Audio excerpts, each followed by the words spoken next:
So recently, Clay Travis had a pretty brilliant tweet on the U.S. women's soccer team. And I'm going to talk about that, and I'm going to segue that into how the progressive left have done nothing more than regress. And I'm going to give my rant on that, and we're going to start right now. Hello, my name is Kyle, and welcome to the channel. And this is your first time here. Thank you so much for checking us out. And there's a lot of new subscribers coming on board. So what we are is a channel that takes pop culture and politics and we filter it in a conservative lens. In other words, we filter it right. So if you like that, then please consider liking and subscribing. In this video, I'm going to give somewhat of a rant here, my opinion, on a tweet that Clay Travis made just yesterday. It says here, U.S. women had a golden opportunity, and by mean U.S. women, I mean the U.S. women's soccer team, had a golden opportunity to wax eloquent about American exceptionalism on a global stage. I'll stop right there. What he's referring to is the term exceptionalism, which is made very popular by President Reagan and also Rush Limbaugh. What it means is the concept that America is exceptional. It's a city on a hill. It's a nation that's set apart among others, where people are yearning to come to put our hope and trust in, because that America is a unique country that brings in all walks of life if you just adhere to the American ideals. That's what it's about. That's what exceptionalism means. And it's something that the left wants to come down on. But in fact, it's what people come here for. And it's what makes America great. Goes on to say, after all, one primary reason our women dominate soccer is because most women around the world lack basic human rights. Ain't that the truth? Instead, they ripped America. So let's go back to that second sentence.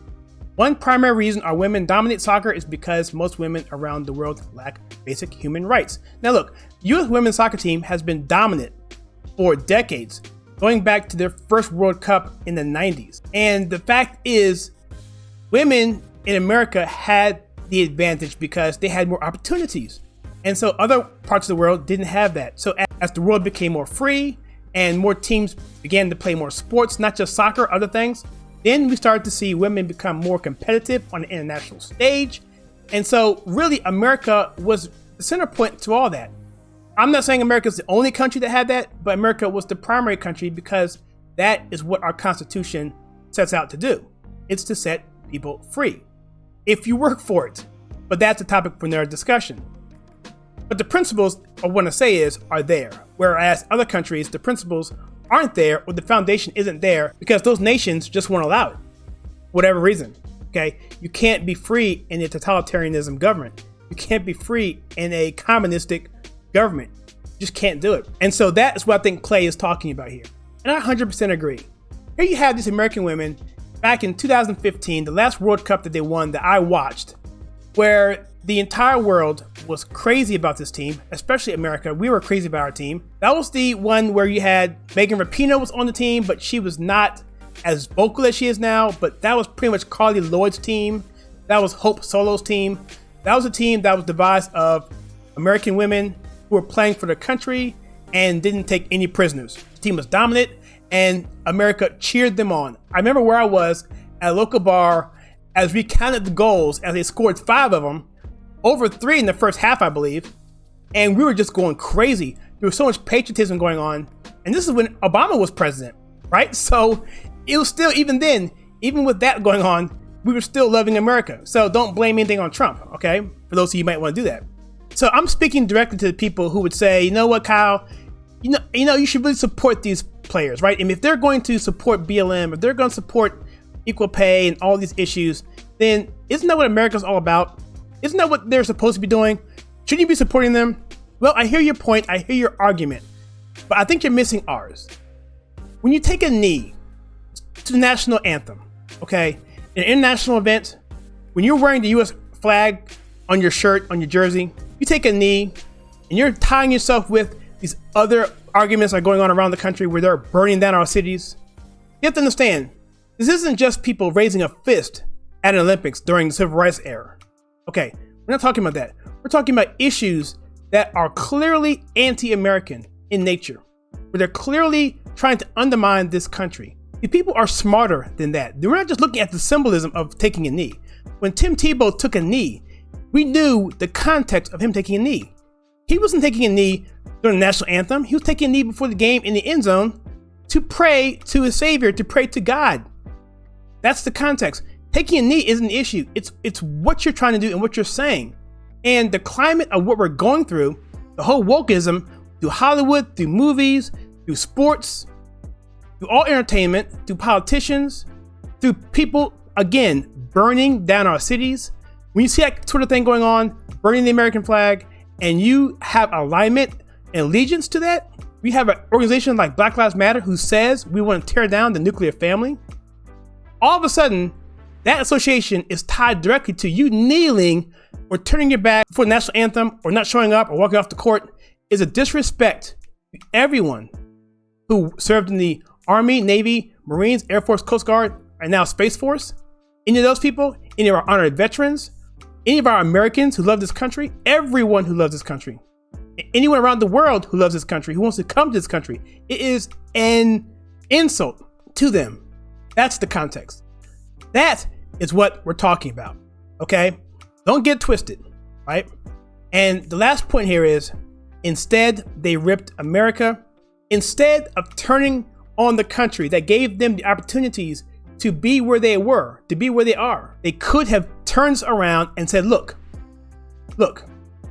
this is why America is great. This is why this country is the land of the free, the home of the brave. This is why we support our melting pot philosophy, our system. This is why we support liberty, where you can do whatever you want as long as you don't infringe on anyone else's rights. This is why we have In God We Trust, because our rights cannot be taken by a mob rule government.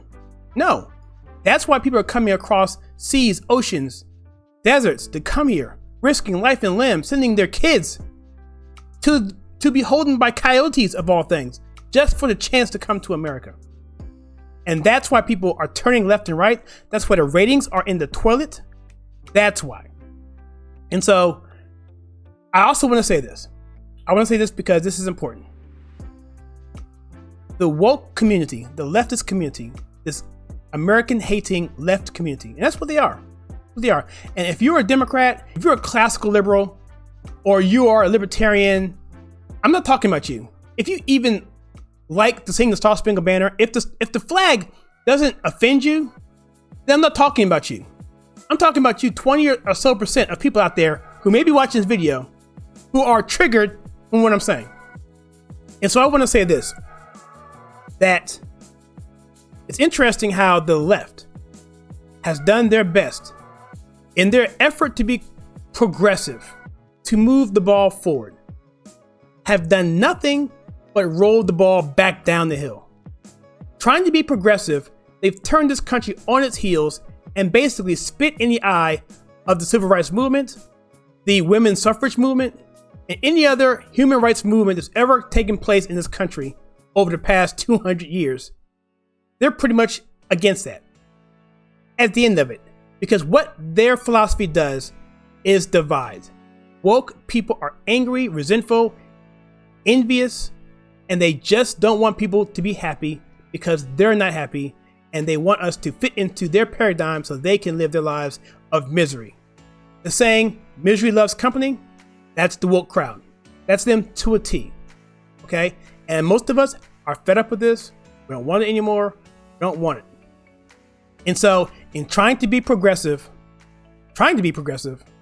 they've actually become regressive, everything they've done. Never having people want to separate blacks from whites in schools. We want to have people who are one side of the table versus the other. That's why, in my opinion, this country has seen more sectionalism than we have seen since the antebellum period in the South and in the North of 1861. But what do you think?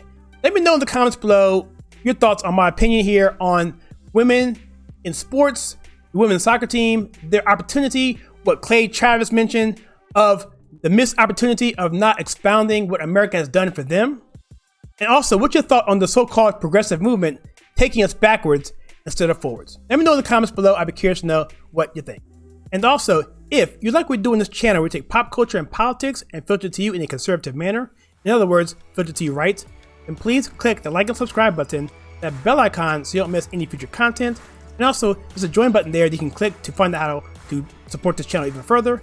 And also, if you like the videos from this channel, we have some more picked out for you right here.